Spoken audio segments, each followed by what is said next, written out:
નમસ્કાર મિત્રો, જ્ઞાનલાઈન એજ્યુકેશન ચેનલમાં આપ સર્વેનું સ્વાગત છે। આજે ફરી પાછા આપણે મોસ્ટ ઇમ્પોર્ટન્ટ બે નિબંધો સાથે આવી ગયા છીએ।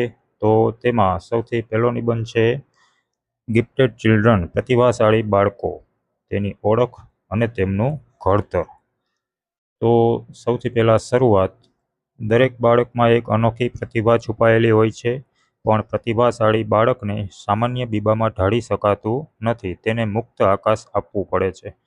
સરકારી કનેક્શનમાં જોઈએ તો NEP 2020 રાષ્ટ્રીય શિક્ષણ નીતિમાં વિશિષ્ટ પ્રતિભા ધરાવતા બાળકોની વહેલી ઓળખ કરવા માટે અને તેમના માટે વિશેષ લર્નિંગ મટીરિયલ તેમજ પ્રોગ્રામ્સ તૈયાર કરવા પર ભાર મૂકવામાં આવ્યો છે।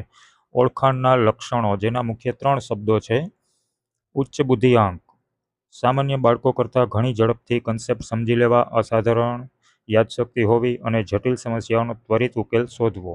બીજો શબ્દ છે અતિ જિજ્ઞાસાવૃત્તિ, ક્લાસરૂમમાં સતત આઉટ ઓફ બોક્સ અને ઊંડાણપૂર્વકના પ્રશ્નો પૂછવા જે તેમની ઉંમર કરતાં વધુ પરિપક્વ હોય।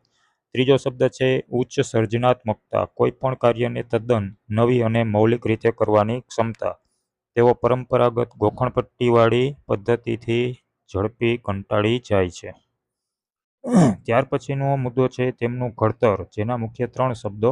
પ્રથમ શબ્દ છે સમૃદ્ધ અભ્યાસક્રમ, આવા બાળકો સામાન્ય ક્લાસરૂમમાં કંટાળી ન જાય તે માટે તેમને થોડું અઘરું, પડકારજન્ય અને પ્રોજેક્ટ આધારિત એડવાન્સ મટીરિયલ પૂરું પાડવું।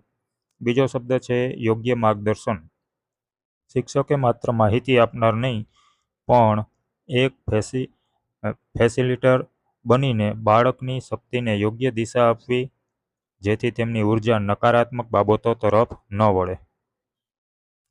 ત્રીજો શબ્દ છે સામાજિક ભાવનાત્મક ટેકો, ગિફ્ટેડ બાળકો ઘણીવાર માનસિક રીતે ખૂબ સંવેદનશીલ હોય છે અને પીયર ગ્રુપમાં એકલા પડી જાય છે, તેમને આઇસોલેશનમાંથી બચાવી સામાન્ય બાળકો સાથે જોડવા જોઈએ।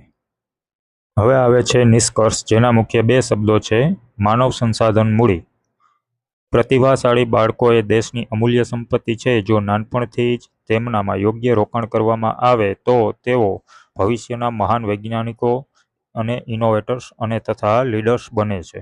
અંતમાં આવે છે ગોલ્ડન લાઇન, પ્રતિભાશાળી હોવું એ કુદરતી બક્ષિસ છે, પણ તેનું ઘડતર કરવું એ શિક્ષક અને સમાજની જવાબદારી છે। શિક્ષણ વ્યવસ્થા એવી હોવી જોઈએ જ્યાં દરેક હીરાને યોગ્ય પાસા પાડીને ચમકવાની તક મળે। તો આ હતો આપણો પ્રથમ નિબંધ।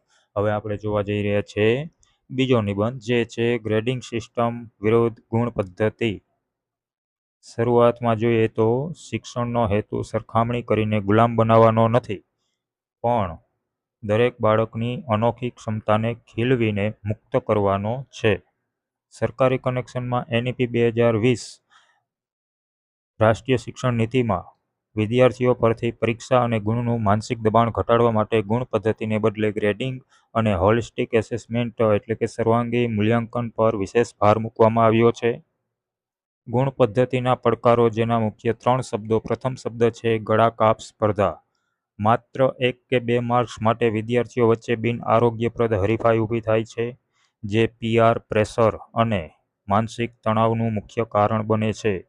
બીજો શબ્દ છે ભેદભાવ, 99% અને 95% લાવનાર વચ્ચે બુદ્ધિનો કોઈ મોટો તફાવત નથી હોતો, છતાં ગુણ પદ્ધતિ બાળકોને હોશિયાર કે ઢના સિક્કા મારીને તેમનો આત્મવિશ્વાસ તોડી નાખે છે। ત્રીજો શબ્દ છે ગોખણપટ્ટી, આ પદ્ધતિ કન્સેપ્ટ સમજવાને બદલે માત્ર પરીક્ષામાં વધુ ગુણ લાવવા માટેની ગોખણપટ્ટી આધારિત શિક્ષણ વ્યવસ્થાને પ્રોત્સાહન આપે છે।